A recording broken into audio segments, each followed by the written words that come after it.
বাবু, ইস এটা ঘরের অবস্থা। কোথায় প্যান্ট, কোথায় বই, এটা কেউ চিপসের প্যাকেট, আর ঘরে তো সিগারেটের গন্ধে ঢোকা যায় না। এটা ঘর না ডাস্টবিন রে? এখন যদি আমার একটা মেয়ে থাকতো আমার ঘরটা গুছিয়ে রাখতো। এই তাড়াতাড়ি উঠে ঘর গুছিয়ে তারপরে বেরোবি, নাহলে কিন্তু আমি তোকে বেরোতে দেবো না। এই কি রে বাবু, তোর 10 মিনিট পরেই পড়া হয়ে গেল, দিয়ে তুই আড্ডা দিতে চললি? তোর লজ্জা করে না? আরে গিয়ে বাবার ব্যবসা একটু বসি, তা না সারাদিন বন্ধু আর আড্ডা, তাছাড়া ছেলেটা কিচ্ছু চিনলো না। এ বাবু, এত তাড়াতাড়ি সেজে গুজে তুই কোথায় চললি? এরকম সময় তুই কোনোদিন বেরোস না। এ দাঁড়া দাঁড়া দাঁড়া, এই কথাটার মানে কি? আমি তো ছেলে। আরে তুই ছেলে বলেই তো আমাদের বড় চিন্তা, খোলা ষাঁড় কাকে কোথায় গুতিয়ে আসবে, আমাদের মান সম্মান থাকবে না। যেরকম তাড়াতাড়ি যাচ্ছ তেমন তাড়াতাড়ি ফিরবে, নালে তোমার ঠ্যাং কোড়া করে দেবো। দেখো আজকে কটা বাজে? আমি তো সেটাই জানতে চাই। কালকে আমি বলেছিলাম না 10টার মধ্যে ঘর ঢুকতে? তাহলে তুই ওরকম করে টললি কেন? দেখি হাঁ কর তো।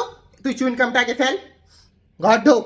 আর কোনোদিন যদি মুখ থেকে গন্ধ পেয়েছি না, ঘরে ঢুকতে দেবো না, বাইরে বের করে রাখবো। এটা মাথায় রেখে তাড়াতাড়ি হাত পা মুখ ধুয়ে নে, আমি ভাত বাড়ছি। ছেলের মা হলে যা চিন্তা, ছেলে কেমন হবে, কি করবে, আজকালকার যা দিনকাল পড়েছে।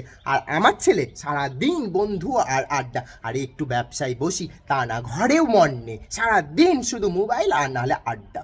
আরে জানোয়ার, এবার ফোনটা রেখে স্নানে যায়, এবার গা থেকে গন্ধ ছাড়ছে। আমি কি ফোন করে বলবো যার সাথে তুমি রাত ভরে ফোনে কথা বলো যে 10 দিন পর একদিন স্নান করে? হ্যাঁ, আর এখন গরমকাল পড়ে গেছে, এবার তো গিয়ে স্নানটা কর।